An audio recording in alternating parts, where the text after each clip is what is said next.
Nigeria Info.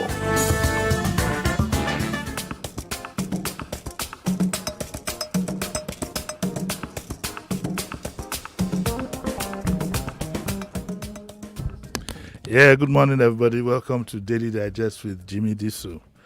And today is Thursday. We're doing a bit. We're going to spend about half an hour with GT Ogunye. GT Ogunye, Lagos lawyer, quite well known, learned. I respect him so much, tremendously. And we're going to be looking at two major issues from a legal standpoint. Now, let me clear that. We're going to be looking at two main issues from a legal standpoint. We won't be looking at, that's why I'm talking to a lawyer, we won't be looking at the politics and the circumstances of it. It will be strictly legal.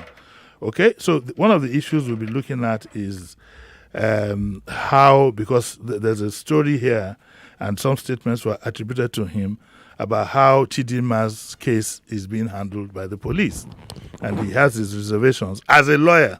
Okay, as a lawyer. Okay, so when we do make our own contributions, let us know that we are not talking about any other thing but from the legal standpoint. The other issue that needs some clarification that with him, which I will most likely continue on Saturday morning, is for us to see if we can have a thorough understanding of dual citizenship. Well, it might not be thorough, but at least if we can have some basics to go by. I mean, so that when we contribute to discussions about on any of these two things, we would have some kind of knowledge, some kind of background knowledge, and know that, oh, okay, this is what it is. So those are the two things we are going to be looking at this morning when I put a call through to him.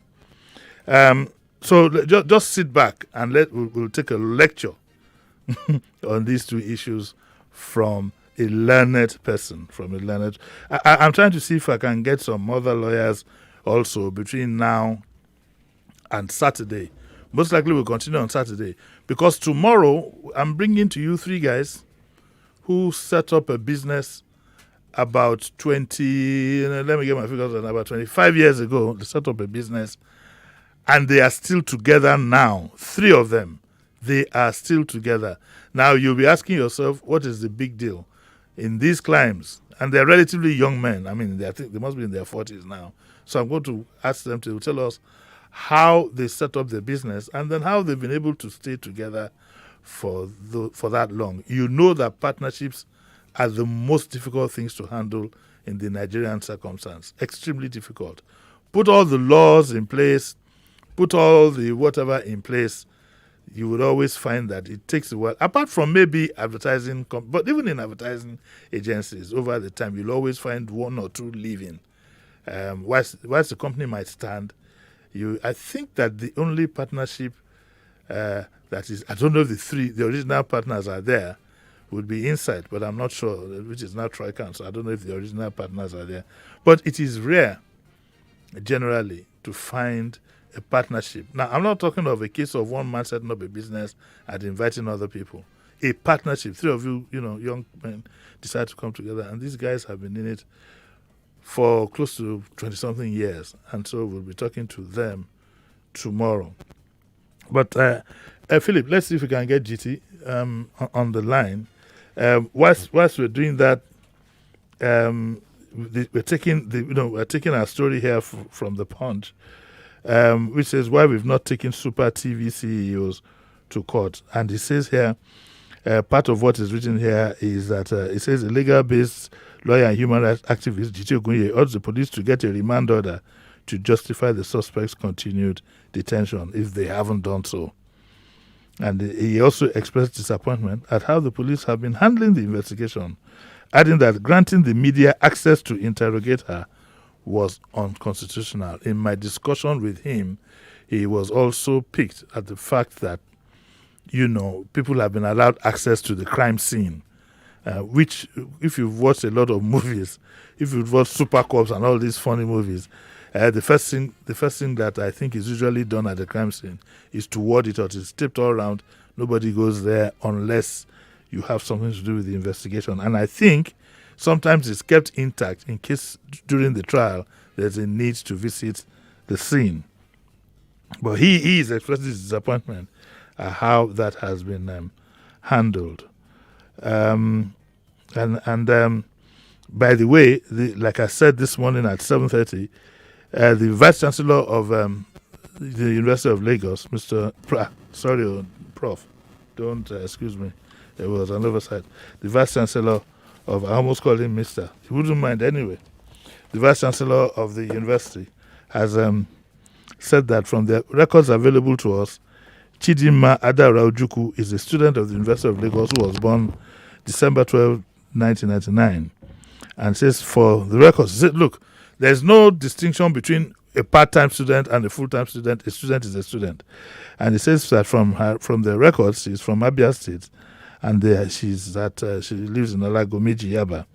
And her next of kin is Mr. Ono Ojukwu, and is a student of this great university, irrespective of whether she's a part-time or full-time student. And then he gives her matriculation number. Now, remember the PRO was trying to prevent that from happening. And I remember I chuckled when I read the news that she was trying to do all she can to see that didn't that she didn't want to admit that she was a student of the university. Do we have GT now? Not yet. No, we still don't have him. Okay. In case GT is listening, we're trying to get you. I know, by the way, I won't be using my personal phone. So you look out for a call that says 01 from a number 01. Okay. When we finish with that, we'll also then we'll be taking another look at the Vanguard editorial. I would like to dissect it to you in full.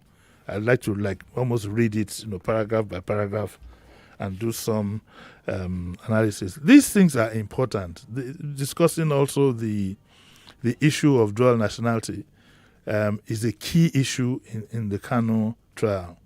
Therefore, if we want to contribute, to that discussion, especially from a legal standpoint, I know all of us have this habit of contributing to things sometimes that are beyond our knowledge. That's why I also want to bring GT in. And indeed, I'm thinking to thrash it out properly on Saturday with another lawyer. I'm trying to get him, Candid Johnson. See if we can get him to thrash out this issue of dual citizenship. To me, it is very, very key in this case, extremely key. And even though we don't know the circumstances under which he came, under which he was brought in, we don't even know if he was brought in or he came. I think he was brought in anyway. Even though we are not sure of the circumstances, it's also key that we know, at least from the legal standpoint, what was going on. The political one, I'm sure, we'll get some resolution of some sort.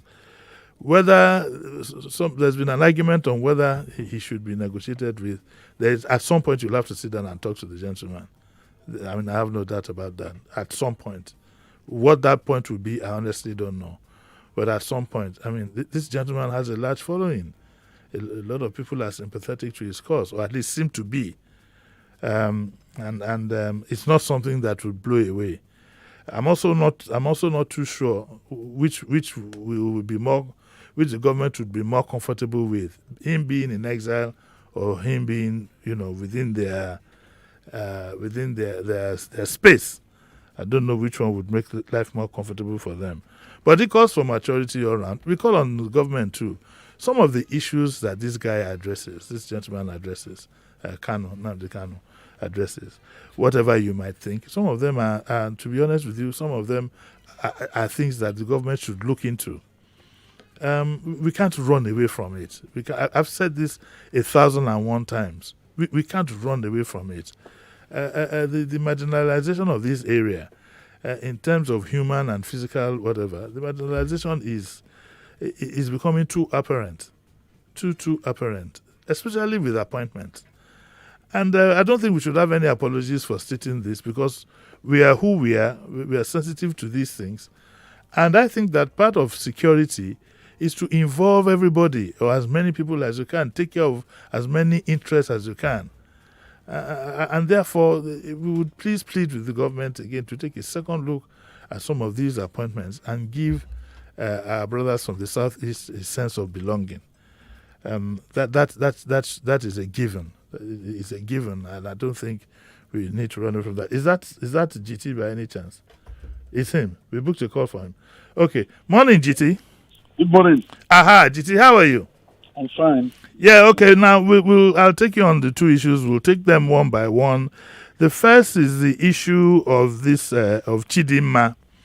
Now, let's take it one by one. First of all, you think that a remand order should have been obtained by the police to justify her continued detection. Do you think they have done so? There's no information to that effect. Yes. But by the way, because I want to be clear, the Constitution allows the police to detain a person who is being held on a reasonable suspicion or ground of having committed a capital offense, in this case murder, for upward of 2 months. 2 months? Yes, from the time of arrest. Okay. And I'm referencing Section 35, Section 4 and 7 of the Constitution. Yes. That you can detain the person up to 2 months. But then there's been a statutory intervention by the Administration of Criminal Justice Law of Lagos State and the Administration of Criminal Justice Act requiring the detaining authority to obtain a remand order. Okay. And I think that intervention was made to ensure that the power of the police to detain a person being investigated for a capital offense, that power is not abused, so that the person is then detained for an inordinately long period of time. So in this case, therefore, it will be necessary for the police to legitimize that detention properly by obtaining that order. It's not a difficult thing to do, just obtain the order. The person doesn't need to be paraded before a magistrate can give such an order for that period of time. And then they can conclude their investigation and properly charge suspects to court or release suspects if a prima facie case has been found against them. Okay. Now, in this particular instance, like you said, we don't have the knowledge if this has been obtained. If it's going to be obtained, would it not have been done publicly? Wouldn't it be in open court? No. It will be. It doesn't follow an arraignment. I see. So it's procedural. The police will do the application to a magistrate, and the magistrate will then grant such an order. It's seamless. It's prosec. Okay, it can be done in chambers. It doesn't have to be done in open court. Yes. It's prosec. It's seamless. So for all you know, they could have done that, really. They could have done that. But if they've not done that, it will be good for them to do that. Just to continue with their investigation and then have a thorough investigation. Then forward their file to the office of the DPP, Director of Public Prosecution of Lagos State, or the Attorney General Chamber, so that they can advise, because the matter is very important. It's a matter of public interest, and then so that appropriate charges can be brought against suspects. You know, I've been using the word suspects because I'm not limiting myself to the lady. It's possible that further investigation may yield that there is a grand conspiracy and that there are other,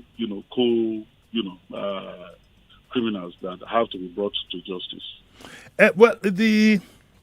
One of the things that bothers you, and indeed had bothered me, but I was just contemplating, is the access that she has to the media. And in line with what is said to be her confessional statement, would that, first of all, the confessional statement she made now, would it hold water during a trial? It should not hold water. Okay. But it's consequential. It won't hold water because generally this is a pre-trial. It will be, if she's made a confessional statement in writing, having been cautioned in the course of investigation, that will form part of the proof of evidence against her. And at trial, that statement will be consequential. The defense may use it, but the prosecution will not be permitted to use it. The oral testimony in the court will still have to be given. But more importantly, the confessional statement that you are referring to, Pass, is the media interview. Yes, yes. But what I have chosen to call a media interrogation that was conducted publicly, and then, that has gone viral, and then which has formed the basis of being adjudged by the court of public opinion as guilty or not guilty, as the case may be. The police, in my humble view, acted unprofessionally. And I use my words carefully, acted unprofessionally and unconstitutionally in creating a session for that media interview. Here was a lady who was in police custody under investigation for murder. The best practices that we're familiar with is that, since the matter is a matter of public interest, is that the police commissioner or the appropriate police officer could do a media briefing, give the stage of the investigation, number of arrests that have been made, give particulars, and then the media will, question such a person. That's what we see being done all over the world with the police chief or district attorney or the attorney general of a state, either in the U.S. or elsewhere, briefing the media. The suspect is never paraded before the media or before journalists for them to then inquisitorially to be asking the suspect's question about his or her guilt, thereby interfering with the investigation and then, manipulating, as it were, although they will say that they are doing their job, public opinion, which I say is consequential because the court that may determine the matter eventually is not an ostrich.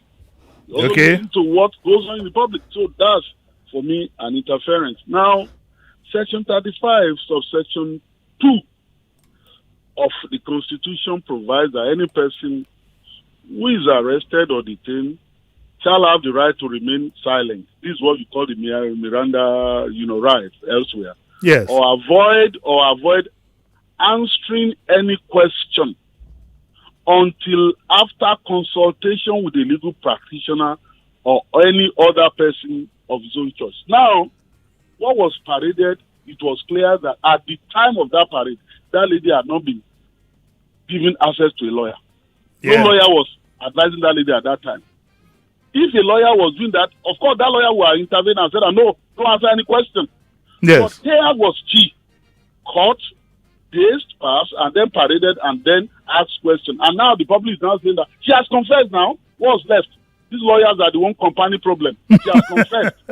Yes. So, that's not how justice works, and I think that it's not good. Again, relatedly, talking about what the police is doing, relatedly, I read it, there was a media report that the television station was granted access to the scene of the murder.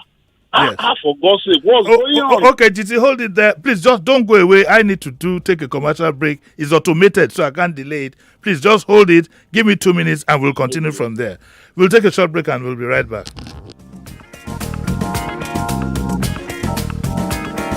Don't touch that dial. Daily Digest returns in a moment.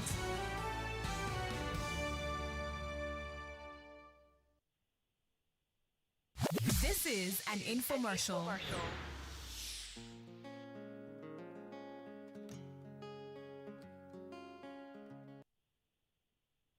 G.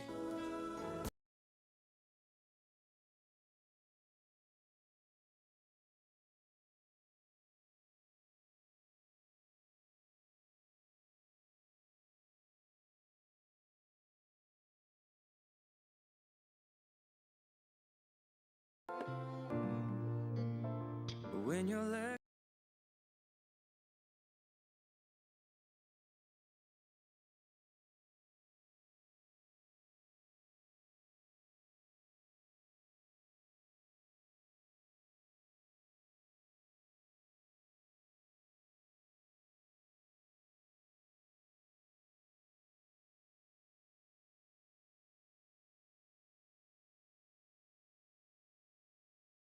99 Nigeria info. Let's No talk. company in Lekki, Lagos is massively recruiting independent sales executives that own a car and a valid driver's license. Are you ready to work with the company with the most history worldwide? Are you ambitious, a smart worker? Do you have a great attitude? Ready to take your career to the next level? Here is an opportunity for you. Please call 0815 705 0505 or 0905 637 4258 to book for an interview. 99.3 Nigeria Info. We'll be right back. It's okay. That is okay. It's okay. No, it's okay. Let me explain. It's okay. She. Off your mic. Over the sound. On 99.3 Nigeria info, your mic is always on. Welcome Let's talk. back. This is Daily Digest with Jimi Disu. Yeah, welcome back to Daily Digest. GT, are you there, please? Yes, I'm Yeah, so I'm sorry for the break, but these things have to be done. Now, you were talking about access to the crime scene. I thought this crime scene is supposed to be warded off, and in case even during the trial you want to visit the place, does that happen? Exactly. Off limit, red taped round. We see how this is done everywhere. And so I was shocked. Indeed, I was embarrassed as a Nigerian.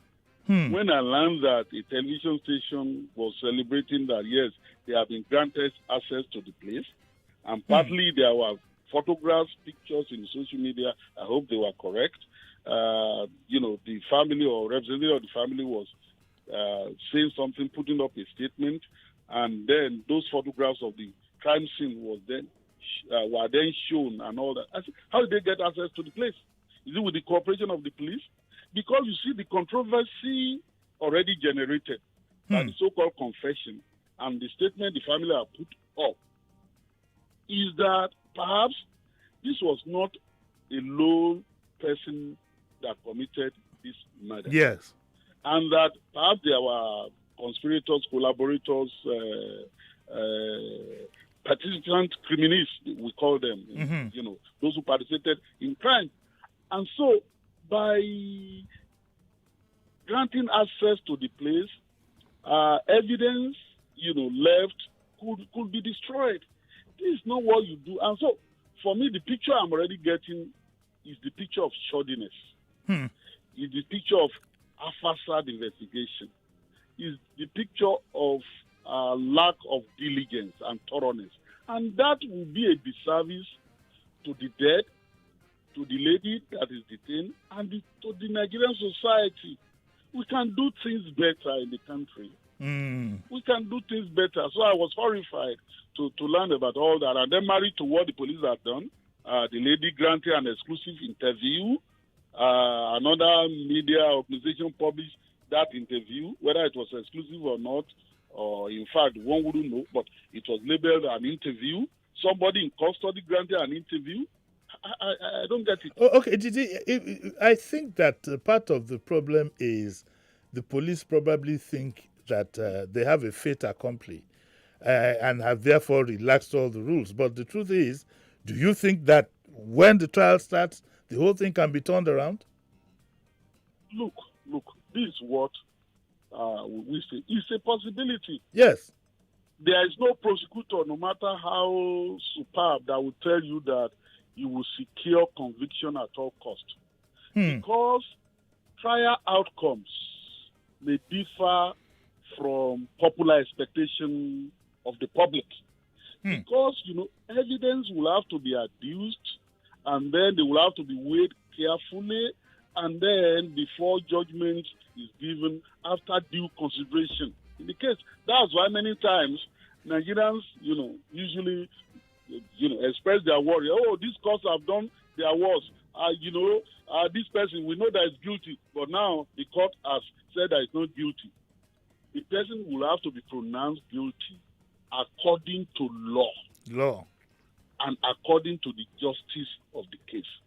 Not according to the whims and caprices or expectation or aspiration of the public or of their notion of justice. That's why, because it's a procedural government, We have what is called the criminal law. We have what is called the criminal procedure. So you have to, there's a procedure that, and that's why policemen are trained as trained investigators.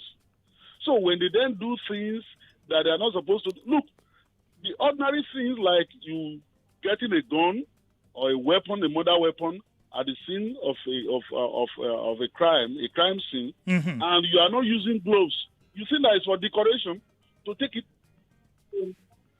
If they are looking for fingerprints, Yes. the scene will not be compromised. So, but what the police are doing is that maybe it is the social media, frenzy thing that is affecting. We have done our job, and so we are performing. So this is the suspect. We are parading him, and so or her, and so in interview she has confessed. We have done our job, fait accompli. If you have done your job, fait accompli, and you have a confessional statement, what's the file still doing with you? Why are you saying that you are still investigating? Why can't you forward the file to the Attorney General immediately or the DPP so that pronto, this suspect you claim that you have caught, is honking the door, everything is okay, can be charged to court. That's problematic. Now, and I think that the police should not be doing this. There's been a lot in the papers about the young lady's background. I'm just wondering, what does the law say if you, for example, if there's an establishment of some mental disorder, does that help any case? I'm talking in general terms now. I'm just thinking. Mental unfitness or mental illness, yes, or the defense of insanity, although is available for a criminal defendant, it's not something that is feigned. It's not something that you can pretend about. Okay. And it's not something that you can just say by word of mouth. In other settled places, there will be an examination, there will be a psychologist, there will be a psychiatrist, all these things will be done. Yeah. An expert will be called in to evaluate the mental state of such a person and then put it in context. If there's an allegation of having used drugs, things like that, all these things will have to be done. But again, there may be facts and circumstances that may prove that.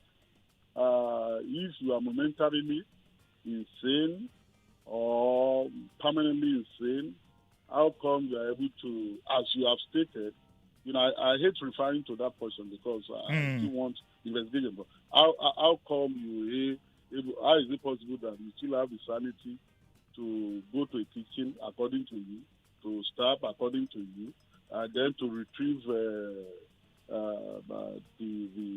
ATM card according to you, to know your way to a bank to retrieve money, to remember how much you withdrew, and to dispute that you didn't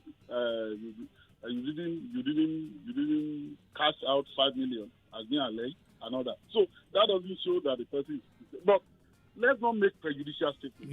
Yes. The police should do a thorough investigation and then forward the file appropriately so that justice can be done. All the defense that may be available to the criminal defendant, I'm sure a lawyer will be able to do that, when the time comes. And then, if she has not acted alone, then the police should please, for the sake of everything that is good for this country, get the other links, investigate them thoroughly, make the necessary arrest, and then ensure that those who have committed this dastardly act are brought to justice. Okay, finally, on this issue, I'm still taking you up on one more issue if you don't mind.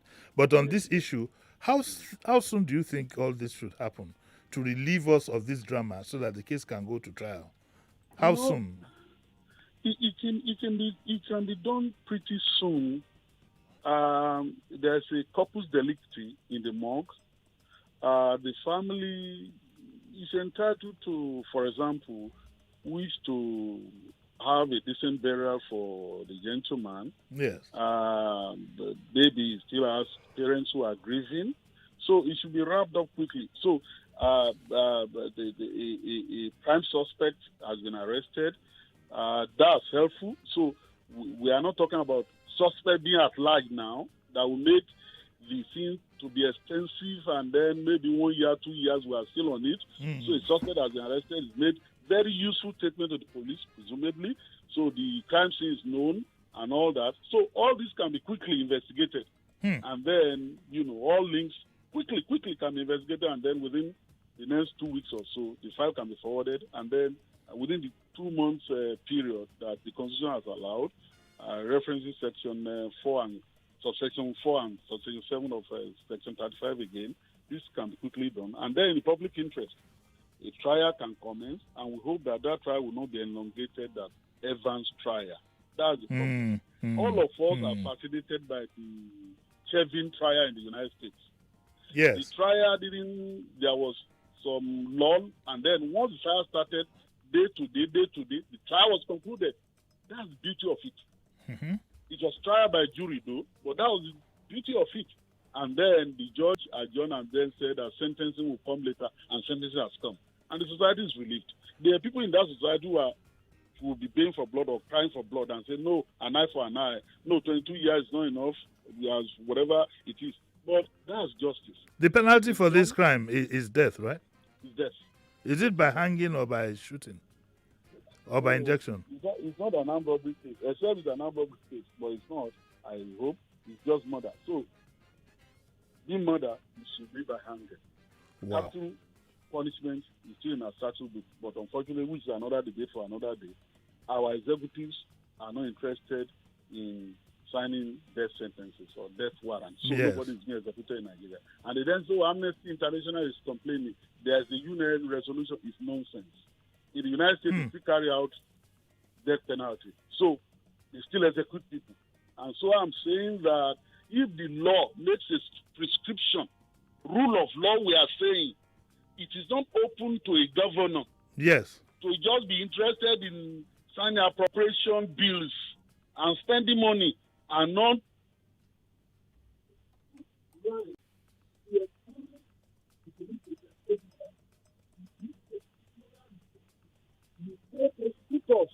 to ask for the death penalty.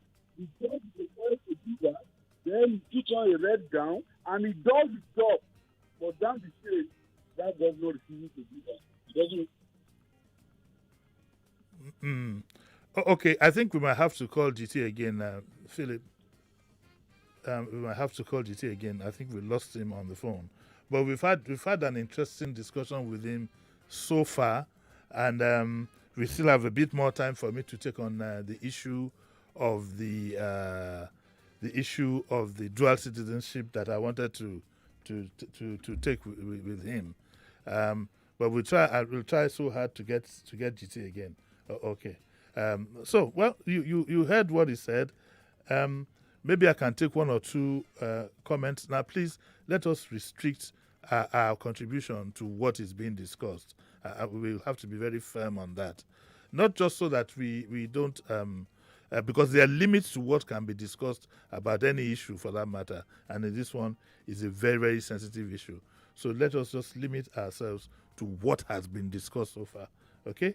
I'll take the first caller. Hello, good morning. Hello, good morning, Uncle Jimmy. Morning, sir. How are you? My name is Maya Babasunde. I'm calling from Marua. Yes, sir. Issue of Chidinma.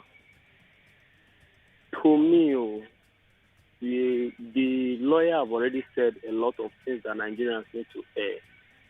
But what I'm saying is, let's take it this way. If this girl and this man were going to the hotel and maybe bandits or kidnapper kidnapped them and they are in the hands of the kidnapper now, is it this story that we are going to be saying? Or let's imagine it's not the girl. Well, like I said, can we please just restrict ourselves to what? Okay. Leave this to the police and whatever will solve. It's not for us to pass any judgment on what has happened. What has happened is unfortunate. The part that concerns me are the issues that Mr. Ogunye, who is a lawyer, that he raised. And I'd love to, rather than turn this thing into an open discussion on who has done what, I'd like the contributions restricted to the issues raised therein. But I thank you very much for your contribution. I'll take another contribution here. Hello, good morning. Uncle Jimmy, good morning, sir. Morning, how are you? I'm fine, sir. This is Dan Baba. Yes, Dan Baba, good morning. I've been listening to the lawyer. I wish you can keep talking to him because I'm learning. Yes. Then, secondly, lesson I learned so far is that I will try as much as I can not to commit crime. Yes. Because whether you like Yes. it or not, the lady's freedom has been seized right now. Yes. She's going to be sentenced to death or reduce how many No, days she will not. spend She it. might not be. She's not been declared guilty. Yeah, that is what I'm saying. I say if she will. If she, or yes, not, yes. Okay. whatever it is, right now, she's facing it. Spending one day in a custody is not easy. That's why I say people should try, not to commit crime. But please, I keep talking to the man. I love listening to him. Thank you. Okay, thank you very much. Is he back? We have to stop taking calls for now. Okay, we have been advised that we can't take calls for now so that we can get through to him because the calls that are coming in are they're interfering with us talking to him. So I can't take any more calls. Could you please stop calling for now so we can get him on the phone? Meanwhile, let me have my personal phone. Let me see if I can get him, and we can go on with it. I hope you do understand. Today is like a today is like a like a classroom scenario that we're having.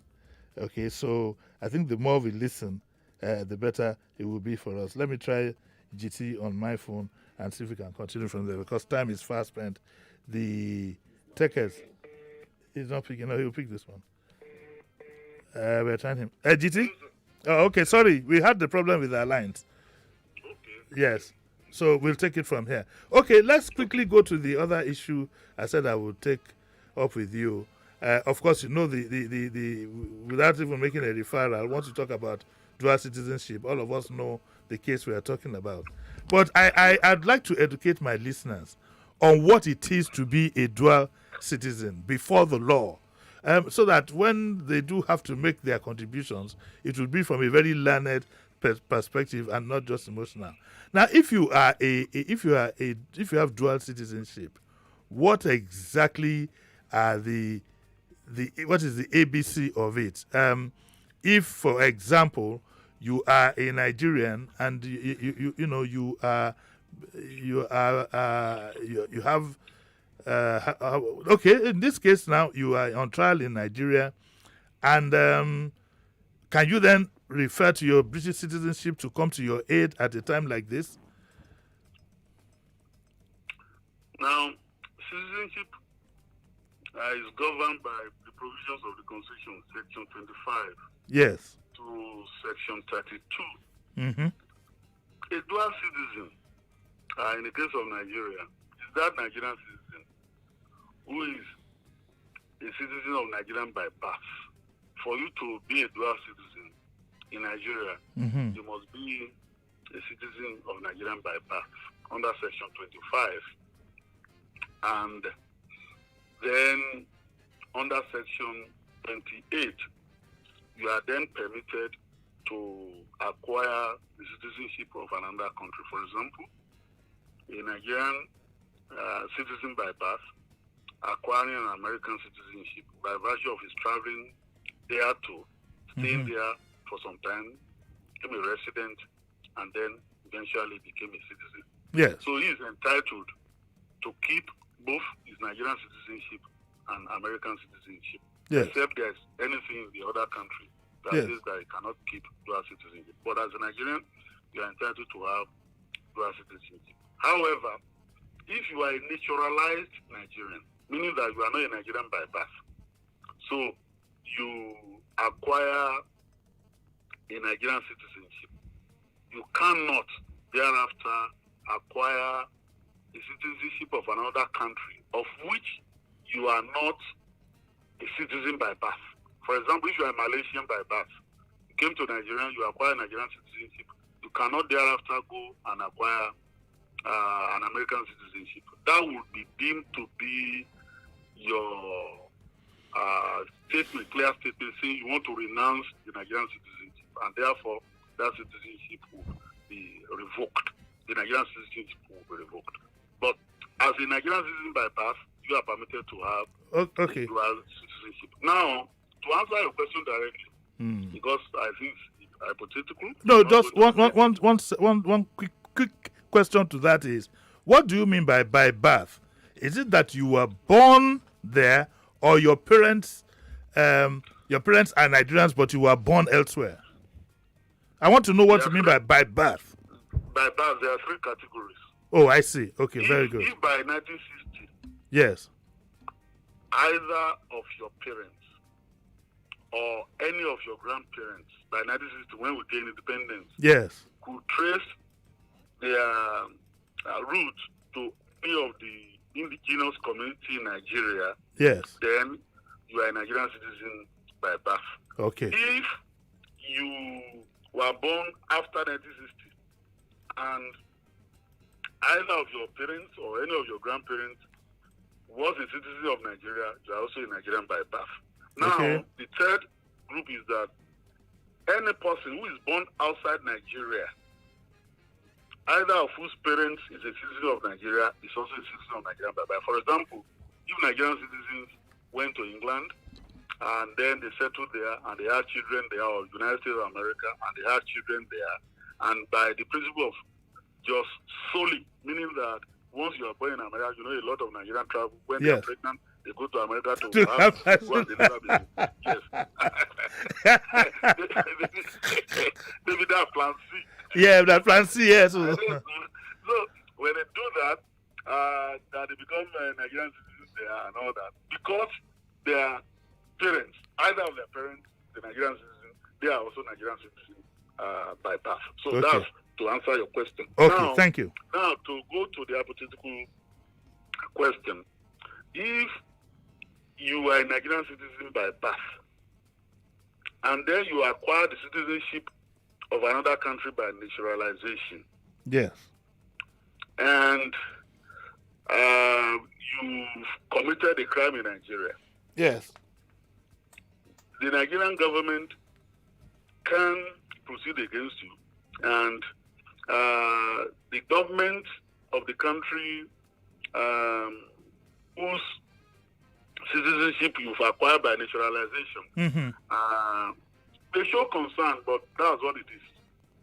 Show concern and say that as a matter of diplomatic interest, say that they want you to be subjected to a fair trial and all that. Yes, that's all.